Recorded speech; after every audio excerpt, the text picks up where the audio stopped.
Takut kalau didatengin di lapangan, takut kalau denda dan bunga pinjol membengkak, dan takut kalau disebar data pribadi. Banyak banget yang curhat soal ini, dan di sini kamu akan tahu rahasianya. Saya akan jelasin ini lewat proses atau fase galbay. Apa yang dialami saat fase pertama kali ingin galbay, fase pertengahan kita galbay, hingga fase saat selesai galbay pinjol. Yang ternyata kita tidak perlu bayar denda dan bunga dari mereka. Kenapa saya akan menjelaskan ini? Karena selama ini banyak yang tanya ke saya lewat DM langsung. Pada kebingungan, banyak yang takut, dan banyak yang panik. Supaya pikiran kita lebih terbuka dan kamu nggak takut lagi, simak video ini sampai habis.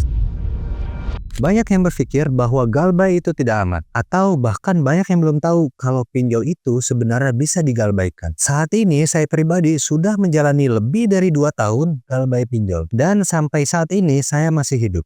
Saya mau cerita bagaimana caranya membangun mental, membuka pikiran, dan melanjutkan hidup dengan pinjol. Hari pertama saya memutuskan untuk galbay adalah saya melihat beberapa video tentang bagaimana cara galbay pinjol di YouTube. Awalnya saya tidak tahu bahwa ternyata pinjol itu bisa digalbaykan. Saya yakin kalau di antara kalian ternyata juga banyak yang tidak tahu kalau pinjol bisa digalbaykan. Sempat nggak percaya, lalu saya merasa takut untuk galbay. Karena resikonya pasti besar jika tidak membayar pinjol. Bunganya pasti membengkak, belum lagi didatangin sama DC lapangan, ditambah ketakutan lewat teror chat WA atau SMS. Semuanya bergejolak di otak saya. Semua ketakutan itu membuat saya menutup diri dalam hal mencoba untuk galbay. Atau gali lubang tutup lubang secara terus-menerus. Hingga dimana tidak ada lagi pinjol yang bisa saya pinjam lagi, saya mulai depresi.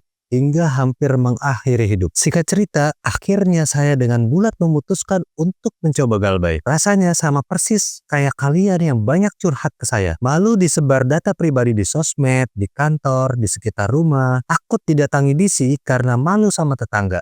Atau takut orang tua tahu kalau kita punya pinjol, hingga takut bunganya membengkak dan makin tinggi hutangnya. Ternyata semuanya hanya ada dalam pikiran kita. Menutup pikiran kita untuk memperbaiki hidup. Saya merasakan langsung dan menjalaninya selama 2 tahun ini. Ketakutan itu hanyalah semu. Fase awal galbay adalah fase di mana kita belum yakin untuk galbay pinjol. Ini wajar. Karena kita belum banyak tahu hingga merasakan takut. Di mana rasa takut adalah karena ketidaktahuan. Semakin kita banyak tahu, maka kita akan lebih berani lagi. Saya mencoba banyak mencari tahu, mencari banyak edukasi soal galbay pinjol. Apa saja yang harus dilakukan, apa saja yang harus disiapkan, apa saja yang harus diantisipasi, hingga mental kita jauh lebih baik. Saran saya bagi teman-teman yang masih takut galbay, lakukanlah banyak nonton edukasi tentang pinjol. Gratis, jangan yang berbayar, semua ada di YouTube. Subscribe Akal Sehat jika kalian ingin edukasi yang lebih mendalam. Semuanya dilakukan untuk membangun keberanian kita untuk galbay. Saya tidak peduli lagi dengan DC lapangan datang ke rumah, tidak ada data disebarluaskan, tidak takut denda dan bunga membengkak. Karena kenapa? Ternyata semua itu hanya bohongan. Semua hanya jurus kata-kata mereka untuk menakuti kita. Kalaupun ada yang datang, saya sudah paham bagaimana cara menghadapinya. Kalau sumber data, saya sudah tahu kalau itu melanggar aturan. Tinggal saya laporkan saja ke OJK. Kalau denda dan bunga bengkak, ternyata itu bisa dihapus. Orang takut itu lebih mudah dimanipulasi. Makanya banyak yang termakan kata-katanya. Ketakutan lalu membayar pinjol dengan cara pinjam uang lagi ke pinjol lain atau dengan rentenir. Saya yakin banyak yang seperti ini. Ingat, apapun ancamannya, kita harus tetap kuatkan mental sekeras mungkin. Jangan percaya kata-kata dari mereka, diamkan dan cuek saja. Di kondisi sudah tidak mampu bayar, lakukan hal pertama ini. Jangan pedulikan apapun kata mereka, jangan takut DC pinjol datang atau tidak, mau DC datang ataupun gak datang, yang perlu disiapkan adalah mental kita. Bagaimana menghadapi mereka ketika mereka datang, apa saja yang tidak boleh kita lakukan jika mereka datang, dan persiapan kita ketika mereka melanggar aturan itu seperti apa. Perbanyak baca, perbanyak nonton video tentang edukasi soal pinjol dan galbay pinjol. Sehingga kita lebih paham dan lebih berani, kita harus lebih pintar dari para di situ. Jangan merasa kita di bawah mereka.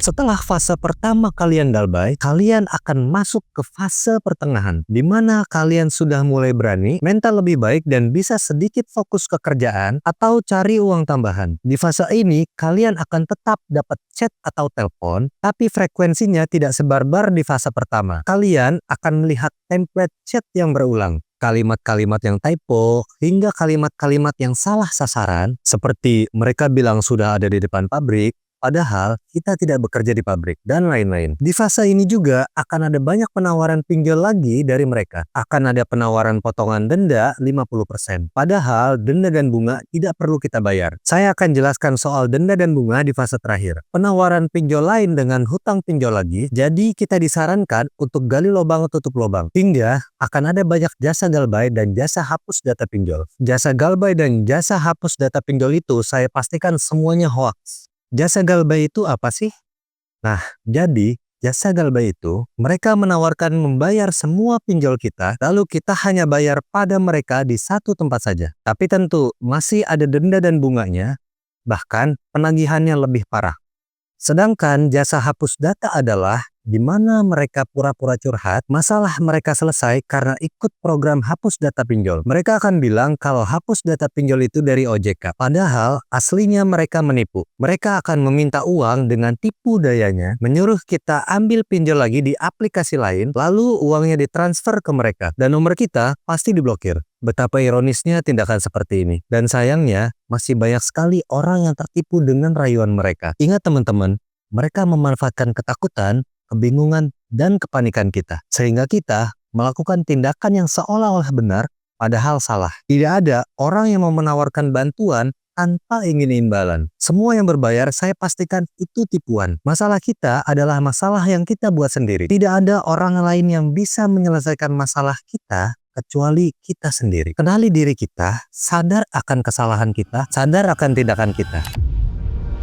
Fase terakhir adalah fase di mana kita sudah benar-benar berani, sudah tidak takut ancaman, sudah cuek dengan apa yang mereka lakukan, tahu cara mengantisipasi, sudah fokus cari uang bukan fokus bayar hutang. Nah, di fase inilah saat kalian sudah punya banyak uang dan ingin coba membayar pinjol kalian, ada satu cara agar kita tidak rugi bayar denda dan bunganya, jadi kita hanya bayar pokok utangnya saja. Misalnya, yang kita pinjam adalah 1 juta, lalu denda dan bunga bengkak jadi 2 juta. Nah, kita bayar sesuai dengan yang kita pakai saja yaitu 1 juta. Bilang, saya mau bayar tapi saya hanya sanggup bayar pokoknya saja. Hapus denda dan bunganya. Caranya, nego cukup lewat chat saja. Nego sekuat mungkin, jangan goyah. Mereka pasti menolak awal-awal. Kalau dihapus denda bunganya, kita boleh bayar. Tapi kalau belum dihapus, jangan bayar dulu. Nego sampai titik darah penghabisan, pasti ujung-ujungnya dikasih. Mereka lebih baik dibayar pokoknya daripada tidak dibayar sama sekali. Jadi, dari semua keraguan kita di awal, semua akan terjawab asal kita mau menjalaninya.